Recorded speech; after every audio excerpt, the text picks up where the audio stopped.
What's up, people? It's me, Raj. You guys haven't seen me in a while because I've been lazy, but I'm back. And I'm ready to talk. However, a lot has happened since the last time I posted a video. We have a Cheeto that's about to be our president. Yeah, that's pretty much the really big one. So I thought we should cover some news articles, and depending on the response I get, this might become another thing if I don't end up getting lazy. So let's go ahead and start. So I pulled up a few articles that I want to talk about.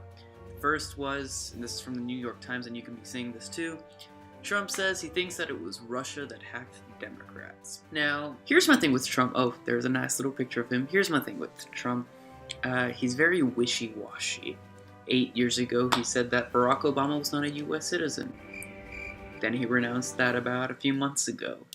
Lately, he was saying that Russia had no part in the election or in anything that was being hacked. Now he's saying that, yeah, he thinks it was Russia. And I don't fully understand this. A lot of things happened at this press conference. It's all just very, very disheartening to see someone that we've elected as a president, whether now we want him to be president or not, act this. And so I have two articles pulled up about Trump, and I'm gonna just talk about both of them before I talk about the other article that I have pulled up.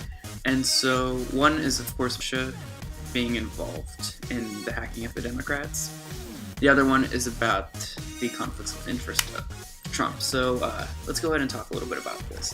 First big problem about any of this is that he's gone out and called CNN as being fake news. Now, not YouTube, Facebook is in a lot of trouble, a lot of hot water. A lot of people are saying that, hey, your website was promoting a lot of fake news, which fixed because that might have helped Trump win some parts of the election, and they might have talked a lot more stuff about Hillary in the fake news. And yeah, some of it was like, yeah, let's make Hillary look better than she is. Sure, seeing both sides of the picture here. But now he's calling out the fake news because of the unverified reports and everything. But he calls out CNN for fake news. Now, I'm going to admit, because everyone should know this, CNN is not totally unbiased. It is biased. It is quite liberal. But it is not fake news. CNN has taken back reports if it turned out that they were not true, just like Fox News has. But to go out and say a major news network is fake news? What? So that's the first big problem. Now let's talk about what else has happened. So, Obamacare. Obamacare has been a very, very wishy-washy thing since it's gone into execution. It was supposed to be this great thing, free healthcare for everyone, or not necessarily free healthcare, but just to make sure that everyone had healthcare. But instead what it did was it forced insurance onto people. And I still believe that the Obamacare that Barack Obama promised us 8 years ago, I still think that would have been a great thing. However, the way Congress is and everything, blocking all sorts of progress, it did hurt. But it could be fixed with a few small changes. More so just making sure that there are incentives given to places that offer it, or offer accepting Obamacare. But now, Trump and pretty much all of the Republican Party is like, let's repeal this too, which is great. Fantastic. Except they want to put in an alternative, or at least Trump does.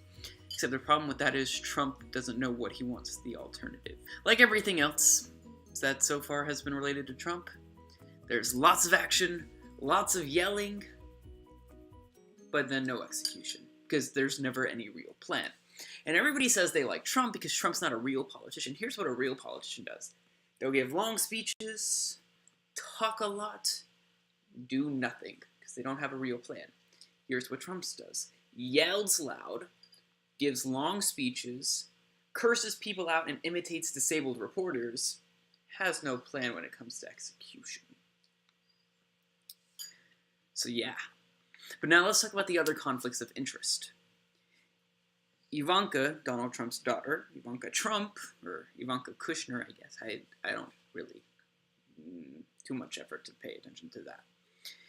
Ivanka has basically stated that she will never be a part of the entire thing. She's only helping out with the transition, but she does not want to get involved with any sort of politics. She wants to just control other aspects. Fine. Her husband, though, is becoming a senior advisor. I find it really hard to believe, really hard, that a husband and wife will not talk about their jobs when they see each other. It was hard enough to believe that a father and daughter wouldn't talk, but a husband and a wife that would not talk? That's just messed up. It's also still a problem for conflicts of interest within the business itself. Now, any, and I'm just going to go with presidents that have law degrees, any president that's been a lawyer, both him and the First Lady, have stopped practicing.